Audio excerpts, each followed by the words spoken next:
Well, welcome back to the Unstuck Church podcast. My name is Sean. I'm your host today. I'm here with my friend Amy Anderson. Amy, we're officially 1 week out from Christmas as this episode releases. So I'd like to play a Christmas game today to start us off. Are you okay with that? I am. I don't know what you're doing, but sure. No, you have no idea what you've gotten yourself into. It's a Christmas Would You Rather. So this is kind of a get to know Amy Anderson Would You Rather, but Christmas related. It's all Christmas themed, okay? All right. So, Amy, would you rather receive money or gifts for Christmas? Gifts. Okay. Would you rather have a hot Christmas and with no snow or a snowy Christmas in Minnesota? Hot Christmas, no snow. Would you rather spend all day watching movies or sledding? Oh, watching movies for sure. All right. Would you rather decorate a Christmas tree or a Christmas cookie? Oh, a tree, hands down. Okay. All right. Here's a good Minnesota would you rather for you. Would you rather go ice fishing or ice skating all day? Oh, ish. All day. All day. Why not? Ice skating. Would you rather stay indoors or have an ice bath? Oh my gosh. Can I stay indoors? Yeah, absolutely. Okay, yeah, you said this is indoors your or would an you ice rather. bath. Indoors, Okay. yes. All right. And then my final question for you. Would you rather have a cookie for each day of the 12 days of Christmas or have 12 cookies all in one day? Probably one cookie for 12 days. That is the right answer. Can you imagine 12 in all one day? I would just be sick. It's Yeah. funny I'm a Minnesotan the way I answered that because I do love living here, but I really don't like being cold. Well, that doesn't have anything necessarily to do with being an Unstuck Church, but I just thought people would be interested in an Amy Anderson Would You Rather. And we're 1 week from Christmas, so why not, right? Well, we're back this week with part 3, the final episode of our series on the predictable challenges of leading a growing church.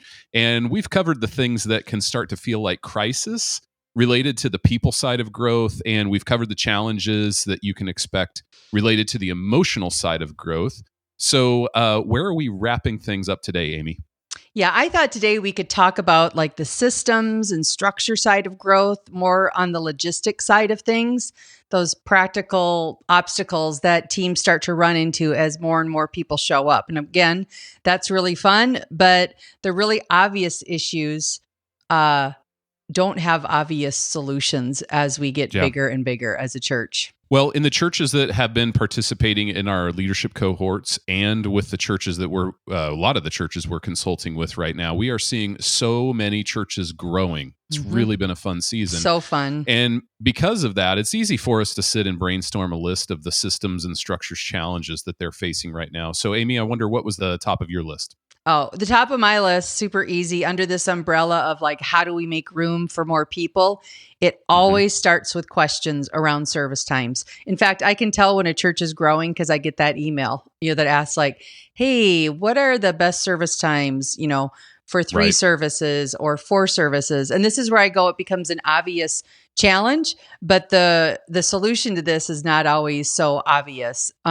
Or they'll start to think about, can we add a venue on our campus? Or can we maybe take over that building that's across the street to kind of relieve the pressure valve? So just trying to figure out how many services they need to have, when they need to have them, and dialoguing about that. And then tied in with that, again, making room for more people, it always leaks into other like space, location, and parking issues. Like the church I'm thinking of right now, we have room in our auditorium for more people, but we don't have enough parking spaces, or we don't have enough room like in our kids' space, meaning they're having to cap rooms because they're just getting too full. They're using extra overflow, which is getting into fire code issues. So that's kind of the top obvious, but no obvious solution challenge that was at the top of my list. How about you? What's at the top of your list? I've heard that one about kids space as well, and even churches that are having to say no to families when kids are coming in on Sunday morning because their rooms are just too full. Yeah, it's a terrible feeling. One of the things that came to mind for me that I've heard quite a bit about is just the finances keeping up with the vision of the church. When we're growing, when we're experiencing momentum, there's a lot of vision and a lot of ideas and thoughts about what we could do in the future to further our reach and expand our ministry. Hmm. But finances tend to lag behind that. And so it's always good, I think, to have more vision than we have a resource for, Hmm. but developing a plan so that we can fully fund our strategic ministry plan is pretty important. Yeah. I'd also say that kind of the systems and technology side. I love technology, and we see a lot of the churches as they grow, they start to outgrow their database a little bit, especially as churches get larger. They find some kind of gaps in those systems.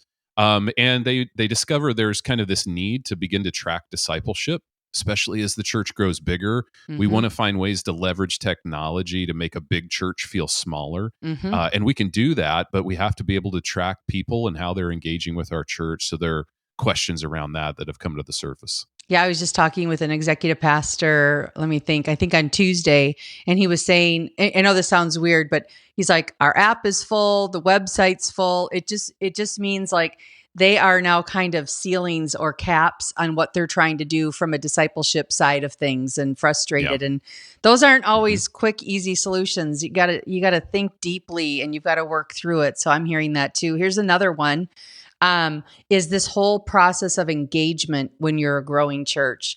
All these new people are showing up, but the pastors I'm talking to, they're concerned that the church just isn't connecting with all those new people, meaning they're not Mhm. engaging them beyond Sunday attendance. And we know long term that's not a good thing. And if the pastor is honest, I think they're also concerned that the system that they have to engage people is outdated and it's not a Oh draw. yeah. What worked in Mhm. 2005 doesn't work anymore. I'll give you Mhm. an example of one of these calls. So, a church out in the Denver area, Pastor Doug Dameron's church out there, I worked with them probably 5 or 6 years ago. Doug was actually a part of our team for a season, but he dropped me an Mhm. email about this whole engagement topic. He was so excited. I hope this math is right. You can check me in a minute.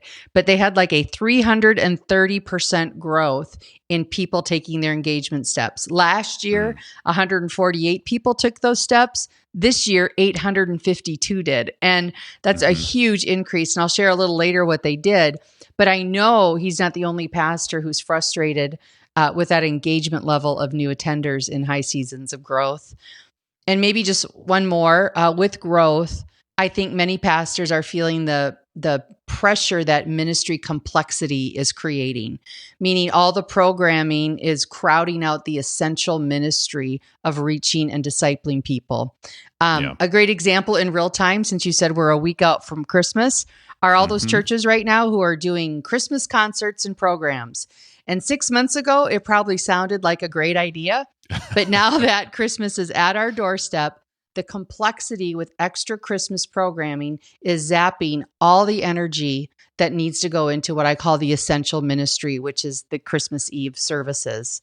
So Mhm. if you find yourself in that season, our listeners, write down your thoughts and frustrations now, so that in 3 to 4 months, when someone wants to drop those programs back onto your church calendar again in mid-December, you'll remember the toil that it took on your team. Yeah. And I'll Yeah. repeat what I've said many times on this podcast. Nothing your teams are doing right now are bad. They're good. Mhm. All ministry's good. But in a heavy growth season, over programming starts to reveal the limitations of what your team can pull off. And you have to be, like the parable of the shrewd manager, you have to determine what time and resources you have, and then what's the most important how you should engage those resources. Yeah. That is a great reminder for pastors in this season. So those are some of the top tensions that churches are managing as they grow. And this stuff isn't necessarily Mm-mm. fun. It can be easy to start making decisions too quickly and just move on. So how are you coaching churches, Amy, right now, these growing churches, as they solve these structure and systems problems? Yeah. I'll just say what we always say. You've got to do an assessment first. Don't do Hmm. anything to knee jerk to find the solutions. We do this in all of our consulting processes. Before we plan, we always dive into these initiatives. We need to get our team around the table and understand our starting point. It Yeah. was several years ago, Andy Stanley in his leadership podcast said he took a tour of his various locations, North Point Church in the Atlanta area, and everything was going so well. He asked the question, like, do we actually know what's in our secret sauce? Do we know why these things are happening? And so I think, part of the assessment is confirm why you're growing. Why are people showing up? Get some of your team around the table to share their perspectives. The wisdom comes from many advisors. And then confirm the true pressure points. And again, it sounds really obvious, but these discussions help planning. You get more information than just responding to, we had to close our kids' room again, right? Yeah, it never ceases to amaze me what God reveals through just a healthy cross-functional discussion about what's working and why it's working, and then what's stuck. So that's always the first step. Pause, take a few minutes to get with a group and think together. And then you can move into planning. Once you've had the assessment conversation, and by the way, I would encourage you to allow a little processing time for your team, meaning don't assess for 30 minutes and then jump into your solution planning. Have one meeting on one day, give your team an overnight, and then do planning, how we're going to solve these problems the next day. And the reason I say that is, Sean, you and I are both wired this way. We're on the faster side of the DISC assessment. You're a D, I'm an I. I think that's how it lays out. I always say drive or expressive. So we can dance. We can bring our best thoughts like in real time. But for everybody who's wired on that more take a step back side, they need time to process because they are not going to really contribute to the conversation until they've had some time to think it through. So put a little break in there. But once you've done the assessment conversation, you've allowed that processing time. Now it's time to talk solutions. And especially in high growth, here's the first thing I would challenge you to do. Start by playing the movie forward.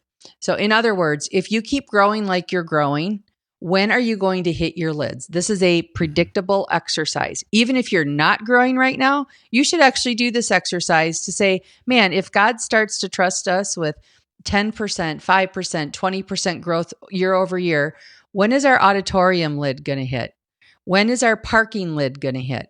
When are our kids' space lids going to hit? And then keep that long view in mind, because while you do have some short-term problems that you need to solve, you need to understand long-term where you're going and when these lids are going to be hit so that you can actually plan in advance for the next time this heavy growth season comes at you. And I'll give you an example. So I probably talked about them too much, but I just love this church I'm working with in Ackworth, Georgia, Cedar Crest Church. They brought us in because their pain point in growth was actually understaffing. So they didn't have enough people on their team and they wanted to hire wisely, build out their structure wisely. So that's the initial reason they brought us in, and that's what we did. But what we uncovered was they actually, as we played the movie forward in growth, what we uncovered is they actually need an expansion or a multiplication plan. They are heading, if they are not already there, they're heading towards that sustained health part of the life cycle where you get into that replication. And if we hadn't uncovered that and had that conversation, what would have happened is he would have hired, the right people, got the right leaders around the table, and they would have just hit this lid of we don't have room for people again and again. So now what we're talking about is actually trying to solve the future lid plans that are coming up if God keeps growing them, their church, the way he's growing. So again, ultimately he needed to solve the urgent challenge, but not without making future plans kind of simultaneously at the same time. Yeah, that's right. The last thing I'll just say is under this umbrella of, how do we coach them?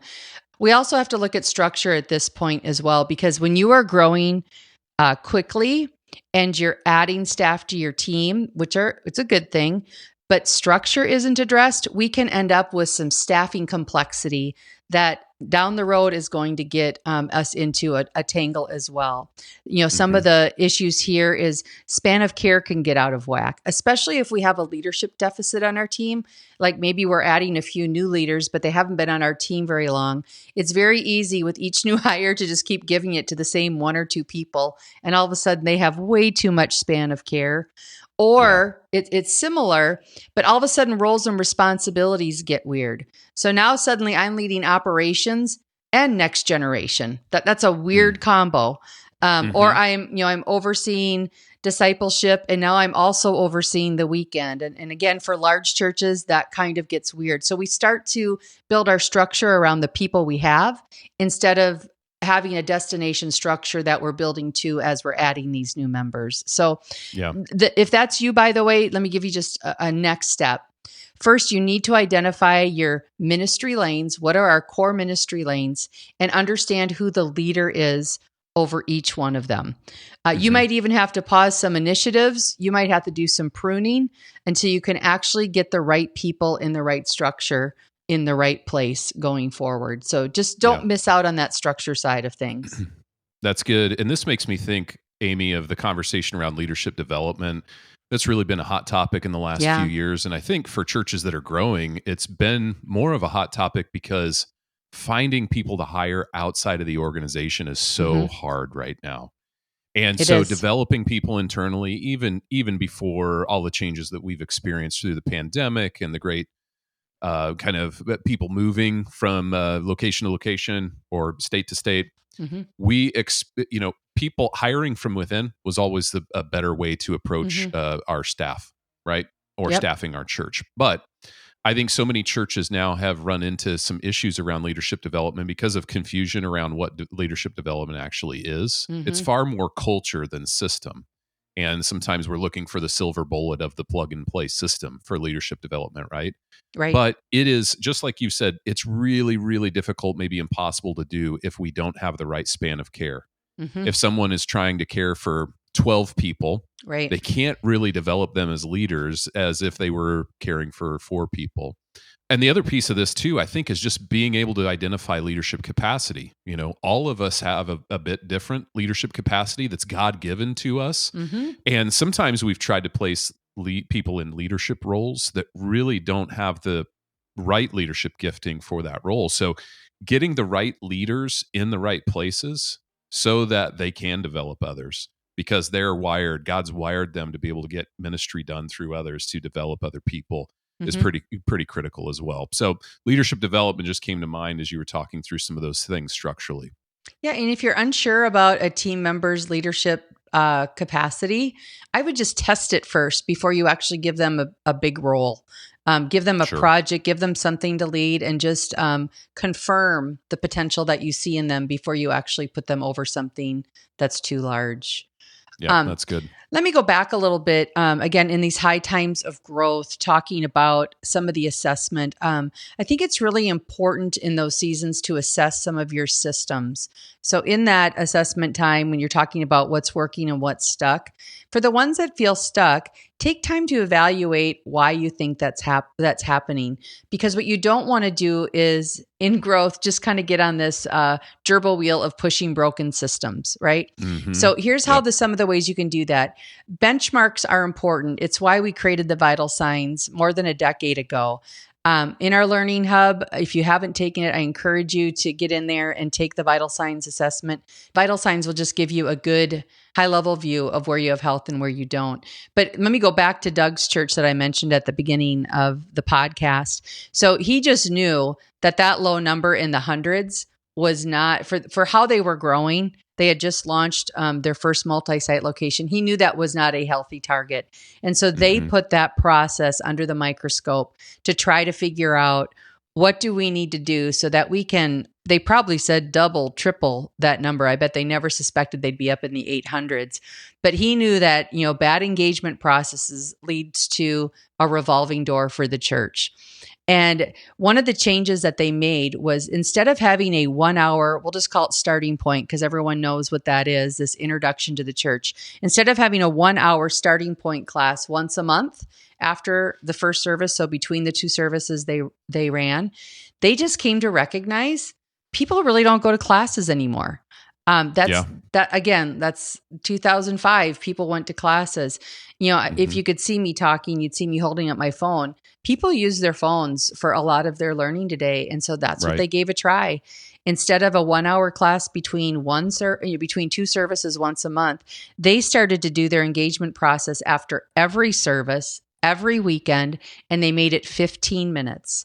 And in that 15 minutes, they got to shake a hand, get to know a name.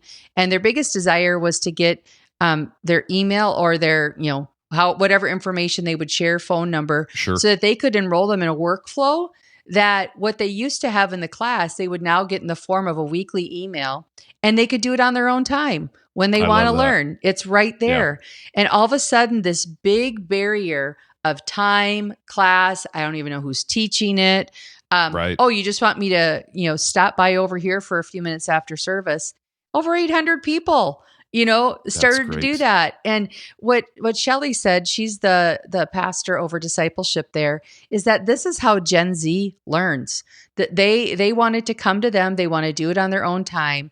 And then where Mhm. they get to spend their time as pastors is addressing deeper issues or questions that they have, because kind of the plug and play content is now created in a very engaging way. So that's an example of, they could have kept pushing their broken system and they would have kept seeing the poor results that they were seeing before. Right. But they took a few minutes to get their eyes above the waterline to do that. And maybe that's my last point on this is, guys, I know when you're in a high season of growth, it is so hard to get out of the whirlwind of ministry. Yeah. That final exam, that big event every Sunday. But that is my challenge to you. This concept of the whirlwind basically says it will eat up whatever energy you throw towards it. And so ministry will eat up as much time as you throw at it. The authors of the book, 4 Disciplines of Execution, would say we need to spend 20% of our time working on, we would say, our ministry, not in our ministry. Mm-hmm. So in a growing season, here would be my challenge to the leaders around the table. Start with 10%. Mark down, block out, don't give up this time. Spend 10% of your time, which is 4 hours, to work on these systems, these broken systems, once a week. It's amazing what you can get done when you have focused time, but 10% would be 4 hours to block out and to get ahead and to work on some of the broken systems you have. And by the way, if you struggle to do that, we can help you. Is part of what we do. We help churches get out of that whirlwind.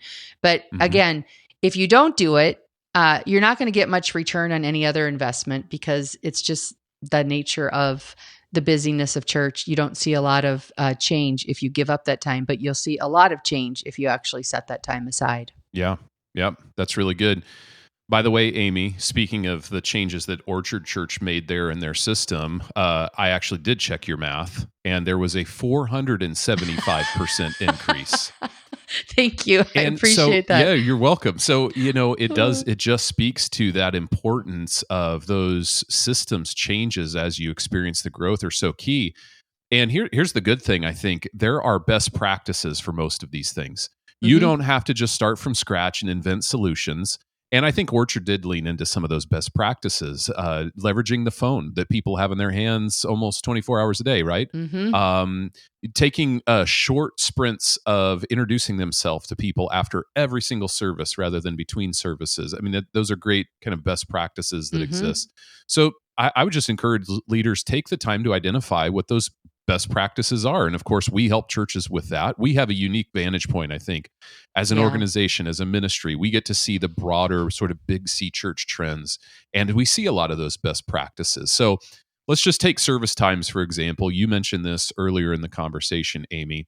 What we've learned about service times, there have been a lot of churches asking questions about best service times on Sunday morning. We're considering adding 3 services. Your times can't start before 8, and they can't start after noon. Right? Generally speaking, After that is 12 very p.m. true. We have not seen many churches experience success. And so the best practices would be somewhere between 8 and noon. We've seen a number of churches that have moved away from Saturday night services. Now, there are some who still do that, and it's a viable option, but a number that have moved away from it for some staffing health reasons. They've found other ways to kind of leverage and engage people. Thursday night has been an interesting emerging trend. I'm not sure that we can call that a best practice yet, but I know a number of pastors who've been really encouraged by what they're doing on Thursday night and the services that they're having there. So I just encouraged pastors, go in eyes wide open. There's always going to be trade-offs. You can't squeeze another service in without giving up anything about the way that you're currently doing it now, right? Yep. Amy, before we move on to next steps, I just want to take a moment and thank our podcast sponsor, Planning Center. It takes us a lot of time and resource to actually put these podcasts together. And so Planning Center has been a huge help to us. Planning Center is an all-in-one software that helps you organize your ministries and care for your church. It has a very easy to use, efficient platform of products where you can do things like organize event details, create sign-up forms, schedule volunteers automatically, and much more. And you can actually get started for free at planningcenter.com. That's planningcenter.com. Amy, I wonder if you could just share some kind of final thoughts around next steps churches could take as they deal with some of these systems and structure challenges related to growth. Yeah, I'd start by just scheduling some time now to do what we recommended earlier. And maybe not right now because I know you'll have Christmas here in a week, but start the new year with a great conversation and assess where your church is healthy, where your church feels stuck. And then also take the time, not just looking at the present time, but play the movie forward if you're a growing church. Play those numbers forward and see when your lids are going to hit so that you'll have some time to prepare for future growth as well. And then through that assessment time, now you might just have a few things you need to solve, a few problems. You might uncover many more. So you're going to have a longer punch list. That is the truth for many churches that we work with. In fact, we're always kind of holding them back, saying, I know you think you need to do 9 things right now, but we're going to do 2 so that we can actually get it done. And by the way, after that assessment visit, if it just feels overwhelming, we'd love to help you. We often say we'll put an unstucker on your lead team for a little while through the process just to help you deal with understanding what needs the most attention right now and how do we organize future initiatives moving forward. Same thing with some of that structure piece. If you don't feel like you have the competence, that's another area that we would love to help you with to address that structure kind of span of care things. But start with the assessment, play that movie forward, get a long list of the things that need to be worked on, prioritize them, give your team a little bit of time to think, and then start to put together a plan. Because while you're in a high time of growth right now, we know this church rhythms, they spike and they dip, and you've got some predictable dips that'll come up. And what a better time to have that assessment done and get your plans in place so that you can leverage that slower time in the church to actually resolve and push through some of today's challenges. Well, it is so important to lead your church forward from seasons of momentum growth into that strategic growth season so you don't get stuck and stall out. And churches can get stuck really in any phase of the life cycle if they ignore the warning signs for too long. And of course, that's where we come in. We help pastors lead unstuck churches. We'd love to help your church as well. You can start a conversation today with us at theunstuckgroup.com/start. Amy, this Christmas season is almost here. Officially today, we're 1 week away. We're actually going to take the week off next week and not release a podcast on Christmas Day, but we'll be back the week after that with a brand new podcast series. Until then, we hope you all have a very Merry Christmas. Have a Merry Christmas. We'll see you all next year.